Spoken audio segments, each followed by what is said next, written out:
네, 성도 여러분 안녕하십니까? 우리 지난번 내용을 통해서 기본교리 내용을 이어서 같이 공부하도록 하겠습니다. 네, 오늘은 인간의 본질 제7장 5번째 시간입니다. 지난번에 있었던 내용들을 잠깐 복습하도록 하겠습니다. 죄의 기원, 하나님과 죄의 기원. 하나님은 거룩하시며 그분에게는 불의가 전혀 없으시다. 불의를 행치 않으시고 죄를 미워하시는 분이기 때문에 그 죄가 하나님으로부터 된 것이 아니다라는 것이었습니다. 죄의 창시자는 누구인가? 그것은 바로 천사장 루스벨이 그 하나님께 반역을 했기 때문에 그렇게 되었다고 말씀드렸죠. 인간 세계에서의 죄의 기원. 사단은 하늘에서 쫓겨났음에도 반역을 단념하지 못하고 하나님의 정부를 대항하여 결국에는 첫 인간을 죄에 빠뜨리게 되었습니다. 하나님의 말씀보다도 자신의 판단력을 신뢰함으로써 하와는 하나님께 대한 의뢰심을 끊어버리고 그녀의 높은 지위에서 떨어져 죄 가운데 빠져버렸습니다. 이것으로 오게 된 죄의 영향이 무엇이었는가? 즉각적인 결과들입니다. 하나님과 인간관계에 영향을 끼친 인간 본성이 어떻게 변화했냐면 수치심과 두려움을 보냈다라는 것이죠.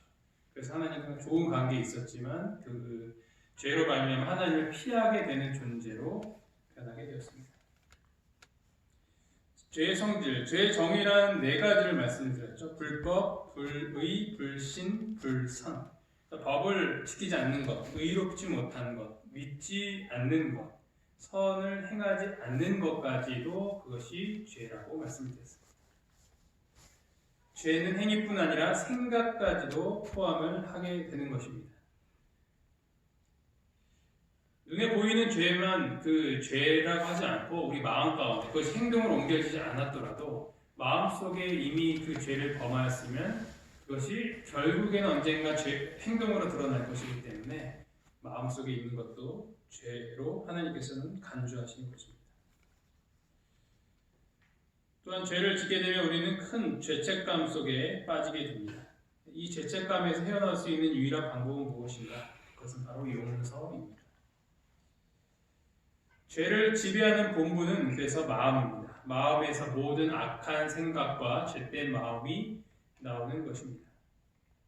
인류에게 죄가 끼친 영향, 인간의 죄의 보편성, 선을 행하는 자가 없으니 하나도 없다. 보편적으로 모든 사람이 다 죄를 진 죄인이라는 것입니다. 죄성은 선천적이가 후천적인가? 아담은 선천적이지 않은 것이었죠. 하지만 아담 이후에 태어난 모든 그런 인간들은 선천적으로 죄인으로서 태어났고 또 그렇게 죄를 짓는 존재가 되는 것입니다.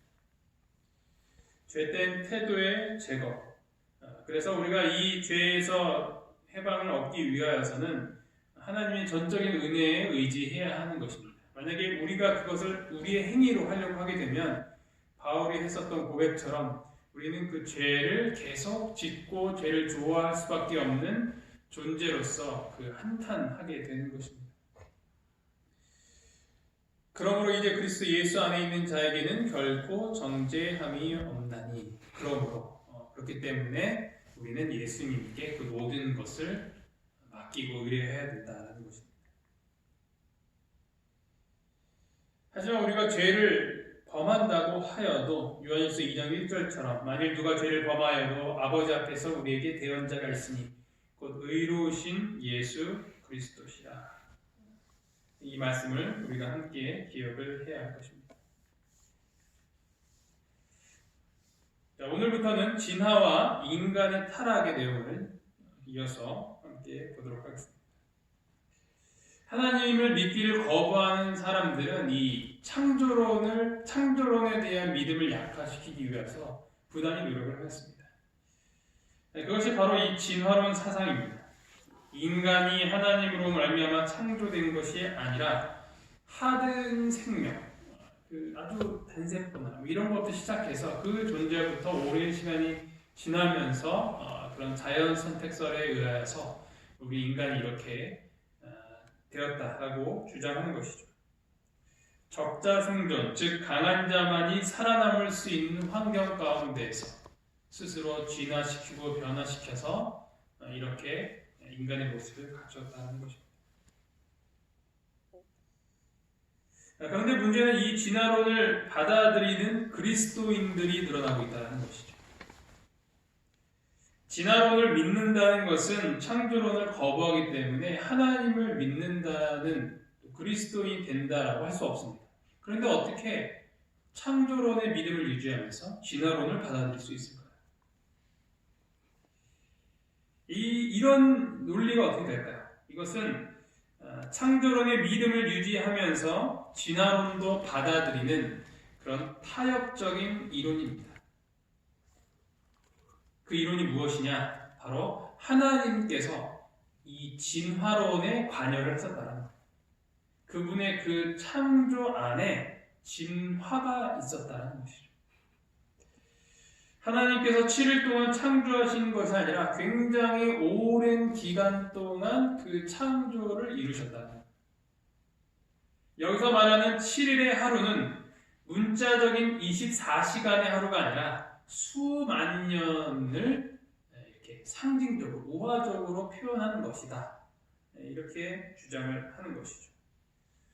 그렇게 하다 보니까 이 창세기도 역사적인 사실로 보는 것이 아니라 어떤 우화적인 이야기, 지어낸 이야기, 상징적인 이야기로 그렇게 만들어 버리고 있다는 것입니다. 그러나 성경은 창세기를 우화적으로 혹은 신화적으로 이렇게 말하고 있지 않습니다. 단군 신화와 같은 그런 상상 속에서 만들어낸 이야기가 아닌 것입니다.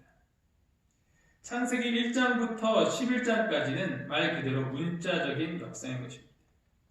아담, 하와, 뱀, 그리고 사단은 대쟁투에서 등장하는 실제 존재하는 인물들인 것입니다.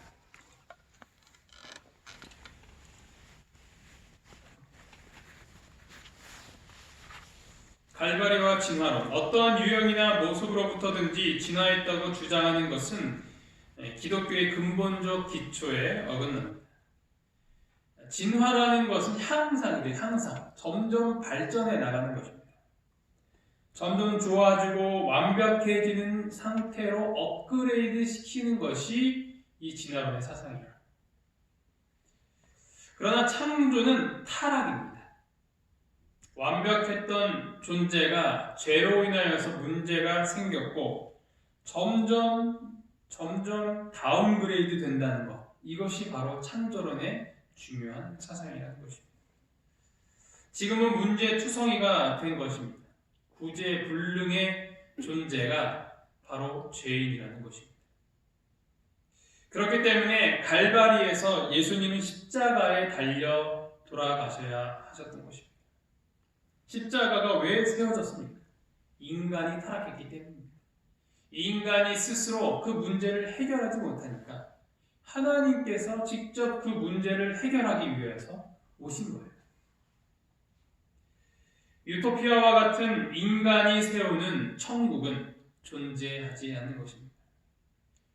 죄인이 만들기 때문에 그것은 결국 망하게 될 것입니다. 인간 스스로는 어디에서도 희망을 찾을 수 없습니다. 우리의 희망은 오직 우리의 구원자이신 예수 그리스도신 것입니다. 아멘. 성육신과 진화론. 성육신이 무엇입니까? 바로 예수님께서 둘째 아담이 되셨다는 거예요. 하나님이 어떻게 인간이 될 수 있는가? 창조주가 어떻게 피조물이 될 수 있는가? 그것은 창조적인 역사인 것입니다. 창조의 능력을 갖고 계신 분만이 그 인간으로서는 이해할 수 없는 그 일을 이루실 수 있는 것입니다. 둘째 아담의 기적을 이루시는 분이시라면 첫째 아담을 만드는 일도 가능하신 것이 바로 창조주 하나님의 능력인 것입니다. 인간은 자립할 만큼 성숙했는가? 인간은 스스로 살아가고 또 스스로 행복을 추구할 수 있을 만큼 성숙했느냐라는 것입니다. 여러분은 어떻게 판단하십니까? 오늘날 인간이 이뤄낸 과학적 발전은 정말 놀랐습니다. 그 가속도는 시간이 지날수록 점점 더 커지는 것 같습니다. 진화론자는 이런 과학적 발전이 결국 인간이 자신의 운명에 대하여서 전적인 결정권을 갖고 있는 존재다라고 자랑스럽게 이야기합니다. 과학을 통하여서 인간의 필요를 충족시키며 향후 과학의 발달로 인하여 모든 문제를 해결할 수 있을 것이다라고 호언장담했습니다. 그러나 그 진보된 과학기술과 함께 인류 문명은 더욱더 암울해졌습니다. 지금 우리가 그것을 경험하고 있는 것입니다. 모든 것이 중단되었습니다. 자립이 아니라 고립이 되었습니다. 이것이 우리의 현실인 것입니다. 이런 모든 상황들은 인간이란 진화하는 존재가 아니라 타락하는 존재라는 것을 증명해 주고 있는 것입니다. 우리의 삶은 진화한 것이 아니라 퇴화했습니다. 행복보다는 불행이 더 가득합니다. 우리의 소망은 어디에 두어야 할 것입니까? 소망의 빛. 인간은 십자가에서 그들의 창조주를 죽였지만 하나님은 인간을 구원하셨다. 우리는 궁극적 부모 살해자입니다. 이런 페루나가 어디 있을까요? 그러나 너무나도 자애로우신 우리 하나님께서는 우리를 소망 없이 버려두지 않으시는 것입니다. 타락에도 불구하고 인간의 존엄성에 대한 인식은 남아 있습니다. 비록 손상되기는 했어도 하나님의 형상이 완전히 지워진 것이 아닙니다. 비록 타락하고 부패하고 죄가 많다 하여도 인간은 아직도 하나님의 대표자인 것입니다. 어쩌면 아직도 소망이 있기 때문에 그 소망이 우리를 이렇게 살아가도록 하고 있는 것입니다. 그 소망을 주시는 하나님을 바라보며 우리가 지금 처하고 있는 이 어려움들을 담담히 극복해 나갈 수 있는 우리 모두가 되기를 간절히 바랍니다. 아멘. 은혜의 언약.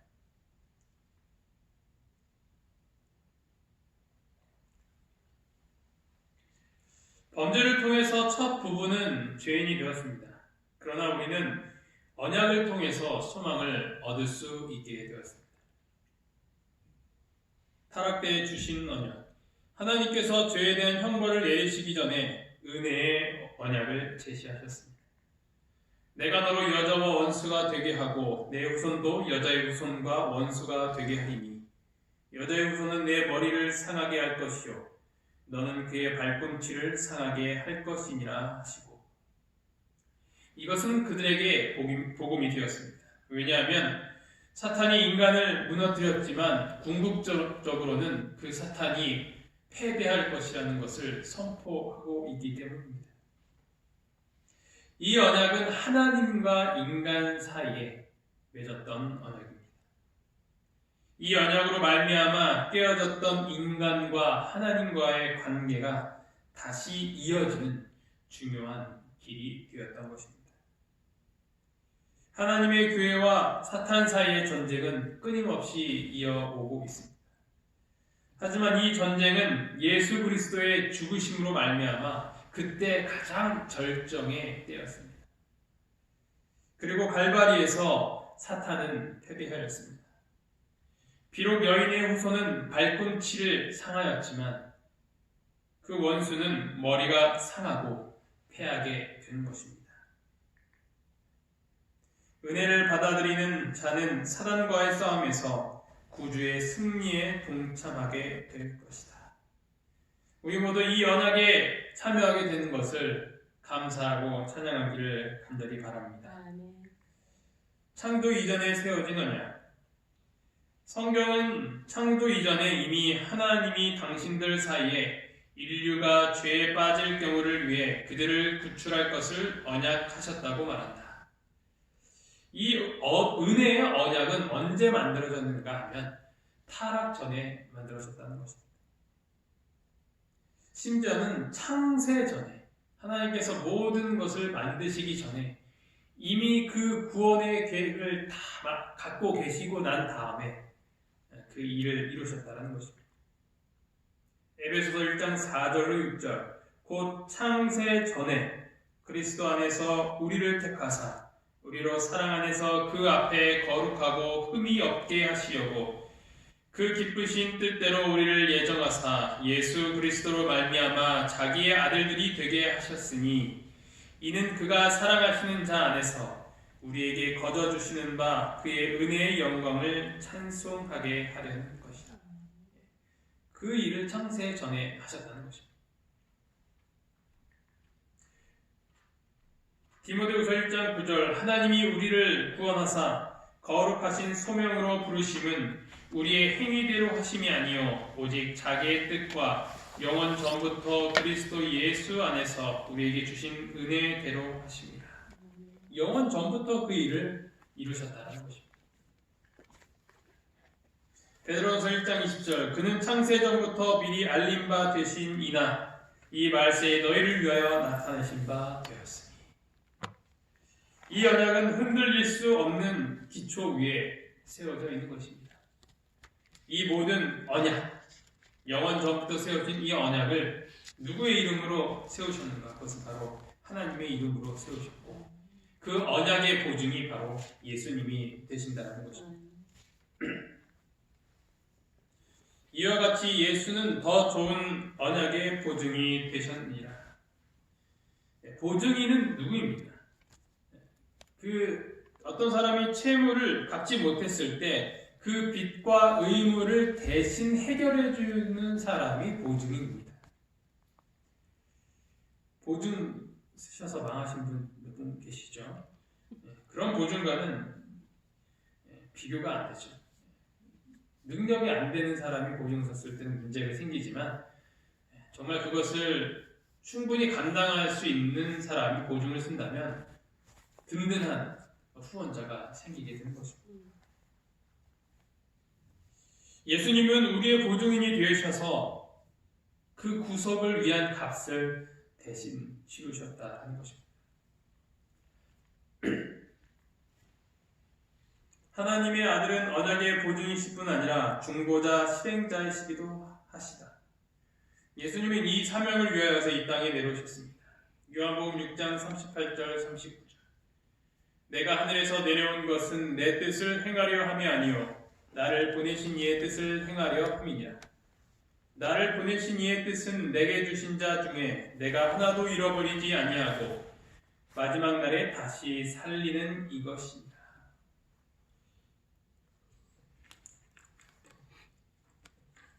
이 일을 위하여서 실행하시기 위해서 이 땅에 내려오셨다는 것입니다.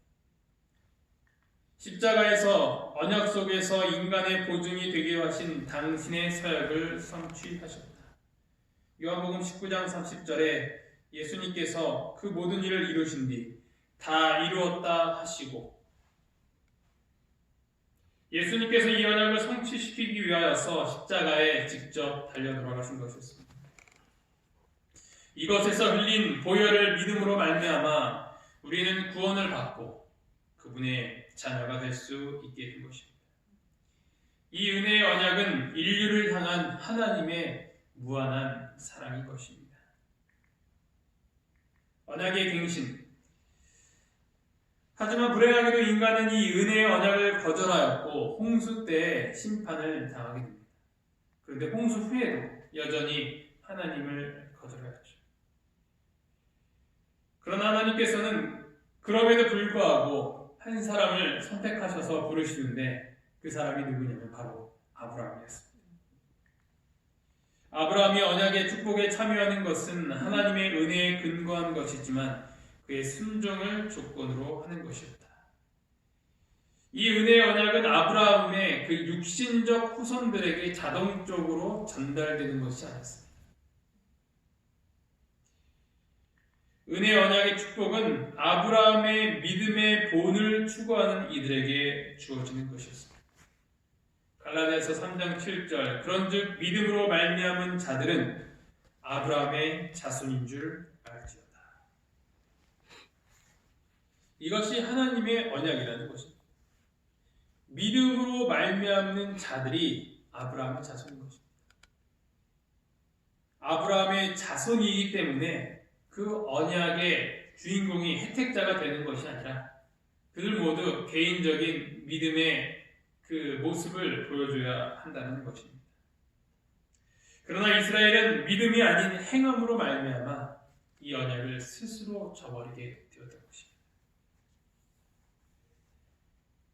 그래서 예수님께서는 새 언약을 우리에게 약속하시는 것입니다. 하나님의 은혜를 통하여 이것은 그들의 죄에 대한 용서를 제공한다.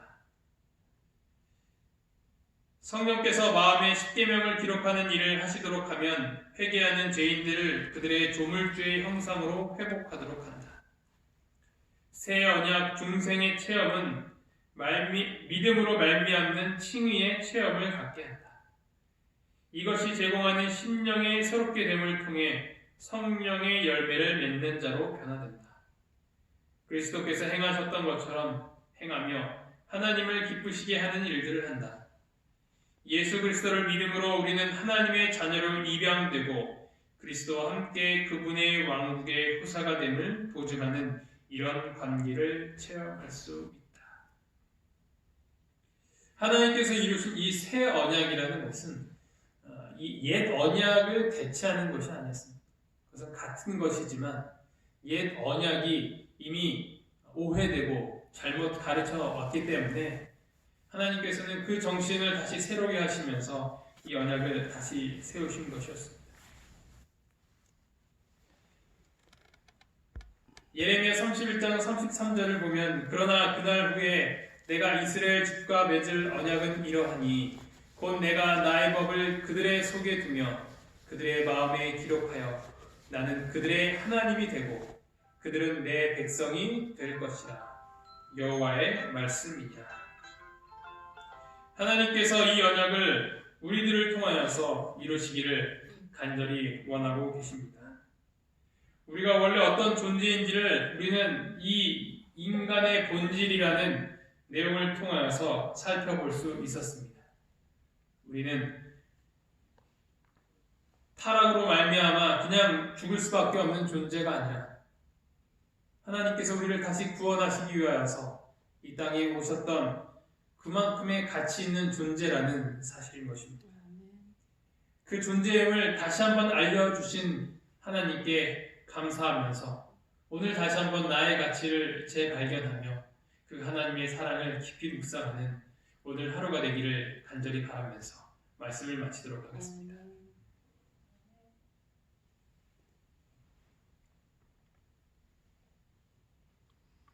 기도해야지. 네, 기도하시겠습니다. 하늘에 계신 하나님 아버지, 오늘 저희가 이렇게 인간의 본질의 그 내용을 모두 다 마칠 수 있도록 인도하여 주시니 감사합니다. 인간이 흙으로 만들어진 존재지만 하나님께서 생기를 불어넣어 주셨던 그 생명이 되어서 하나님을 사랑하고 하나님께 예배하는 존재가 되어야 했지만 죄로 인하여서 타락하고 또 점점 죄로 빠져드는 그런 존재임을 다시 한번 확인하였습니다. 그럼에도 불구하고 이런 비천한 저희를 용서하여 주시고 받아주시고 구원하여 주심에 참으로 감사합니다. 아버지, 그 은혜를 저희들 감사하며 오늘도 비록 이 나라와 정서는 이렇게 힘들지만 하나님을 더욱 묵상하며 힘을 얻을 수 있는 그런 하루가 될 수 있도록 인도하여 주시옵소서. 예수님 이름으로 간절히 기도합니다. 아멘.